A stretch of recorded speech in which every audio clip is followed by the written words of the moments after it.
मध्य प्रदेश में निजी नर्सिंग कॉलेजों के फर्जीवाड़े का खामियाजा एक बार फिर छात्रों को उठाना पड़ सकता है। वजह यह है कि सत्र 2023-24 के लिए जीरो ईयर घोषित हो सकता है। बिना नियम के प्राइवेट कॉलेजों ने प्रवेश ले लिए थे कि 23-24 की कट ऑफ डेट निकल चुकी है और सुप्रीम कोर्ट के भी कई ऐसे आदेश हैं जो कहते हैं कि इसकी कट ऑफ डेट नहीं बढ़ाई जा सकती। अब सिर्फ सत्र 24-25 की प्रक्रिया ही की जानी चाहिए और अधिसूचना जारी कर बच्चों को भी बताया कि आप बिना मान्यता देखे किसी संस्था में प्रवेश ना लें। उनका नुकसान करने वाली संस्थाओं से वो उनकी भरपाई के लिए मांग कर सकते हैं। किसी भी संस्थान को किसी छात्र का भविष्य खराब करने का अधिकार नहीं है। मध्य प्रदेश में निजी नर्सिंग कॉलेजों के फर्जीवाड़े का खामियाजा एक बार फिर छात्रों को उठाना पड़ सकता है।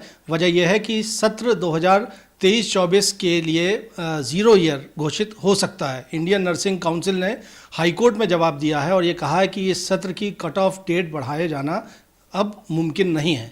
इस मामले पर जबलपुर हाईकोर्ट में सुनवाई हुई है और क्या कुछ इस पर हुआ है, आगे किस तरह से मामला बढ़ेगा। हमारे साथ विशाल बघेल हैं जो इस मामले के याचिकाकर्ता भी हैं और एडवोकेट भी हैं। विशाल जी, कितना महत्वपूर्ण है आज जो सुनवाई हुई है और ख़ास तौर पर सत्र 2023-24? देखिए, इसकी क्रोनोलॉजी समझनी होगी कि 2022-23 के सत्र के पहले से माननीय उच्च न्यायालय में मामला लंबित है और माननीय उच्च न्यायालय द्वारा निर्देशित सीबीआई की जांच चल रही है। इस बीच में कतिपय संस्थाओं द्वारा बगैर शासन की मान्यता के और बगैर कोई कानूनी प्रावधान के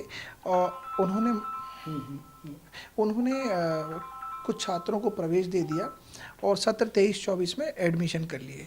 और वहीं दूसरी ओर चूँकि कट ऑफ डेट निकल चुकी थी तो सरकार ने अपने सरकारी नर्सिंग कॉलेजों को उसमें शून्य, उनके लिए सत्र शून्य घोषित कर दिया था। अब इन परिस्थितियों में जब उन्होंने बिना नियम के प्राइवेट कॉलेजों ने प्रवेश ले लिए थे और वो अब उच्च न्यायालय की शरण में आकर ये कह रहे हैं कि उन्हें 23-24 की मान्यता दी जाए, अन्यथा उन्हें बहुत नुकसान झेलना पड़ेगा। हमने माननीय उच्च न्यायालय में ये बताया था कि और उनके आवेदन का विरोध भी किया था कि 23-24 की कट ऑफ डेट निकल चुकी है और सुप्रीम कोर्ट के भी कई ऐसे आदेश हैं जो कहते हैं कि इसकी कट ऑफ डेट नहीं बढ़ाई जा सकती और इससे छात्रों के फ्यूचर पर फर्क पड़ता है, नुकसान उठाना पड़ता है। इन परिस्थितियों में अब सिर्फ सत्र 24-25 की प्रक्रिया ही की जानी चाहिए। इस पर माननीय उच्च न्यायालय ने पूर्व की सुनवाई में आईएनसी को निर्देशित किया था कि वो इस संबंध में इस विवाद को सुलझाने के लिए ये बताए कि क्या ये कट ऑफ डेट बढ़ाई जाकर अभी प्रक्रिया की जा सकती है। तो इस पर आईएनसी ने आज मौखिक रूप से कोर्ट को बताया है कि सत्र 23-24 की कट ऑफ डेट की निकल चुकी है, 24-25 की प्रक्रिया चूँकि अभी चल रही है और माननीय सर्वोच्च न्यायालय के कुछ न्याय दृष्टांत हैं जिनके परिपालन में अब कट ऑफ डेट नहीं बढ़ाई जा सकती। इसको कोर्ट ने उनको कहा है कि इसको लिखित में पेश करें और अगली तिथि में इसमें सुनवाई करेगी कोर्ट। इसमें कितने बच्चे जो हैं वो प्रभावित होंगे जो नर्सिंग में जिन्होंने दाखिला लिया होगा? देखिए, सरकारी नर्सिंग कॉलेजों का सत्र शून्य था तो वहाँ तो कोई भी बच्चा प्रवेशित नहीं है, लेकिन प्राइवेट नर्सिंग कॉलेजों ने और निजी विश्वविद्यालयों ने पता नहीं कितने हजारों बच्चों को प्रवेश दे रखा हो इस प्रत्याशा में कि उन्हें एन के प्रकार 23-24 सत्र की मान्यता मिल ही जाएगी। उन बच्चों को भी नर्सिंग काउंसिल ने कई बार पत्र जारी किए और अधिसूचना जारी कर बच्चों को भी बताया कि आप बिना मान्यता देखे किसी संस्था में प्रवेश ना लें।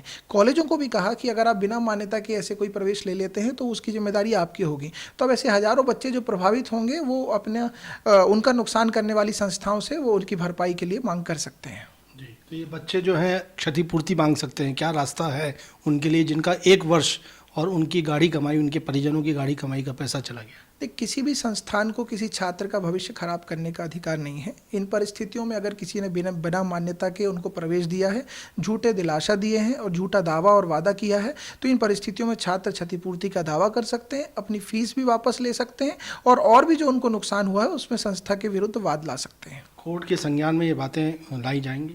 हाँ, हमने भी कोर्ट को बताया है कि ये हर बार यही अनियमितता करते हैं और हर बार यही काम करने के बाद ये माननीय उच्च न्यायालय में आके बच्चों के पीछे छुप कर कहते हैं कि अब बच्चों का नुकसान होगा इसलिए मान्यता दे दी जाए। इस क्रम को कहीं ना कहीं तो रोकना पड़ेगा। माननीय उच्च न्यायालय ने भी ये कहा है कि हाँ, इसको कहीं ना कहीं रोकना पड़ेगा, तभी ये अब सभी चीज़ों में सुधार संभव होगा। तो जबलपुर हाई कोर्ट में इस मामले पर सुनवाई हुई है और जो प्राइमा फेसाई समझ में आ रहा है कि मौखिक तौर पर इंडियन नर्सिंग काउंसिल ने जवाब दिया है कि सत्र 2023-24 जो नर्सिंग कोर्सेज़ के लिए है उसकी कट ऑफ डेट नहीं बढ़ाई जा सकेगी। तो ये ज़ीरो ईयर होगा। जाहिर सी बात है कि बड़ी संख्या में बच्चे इससे प्रभावित होंगे। विशाल बघेल जिस मामले के याचिकाकर्ता, वो कह रहे हैं कि ये बच्चे चाहे तो क्षतिपूर्ति का दावा कर सकते हैं, लेकिन देखना होगा कि 5 सितंबर को जब हाईकोर्ट में इस मामले पर सुनवाई होगी तो कोर्ट से क्या दिशा निर्देश जारी होता है।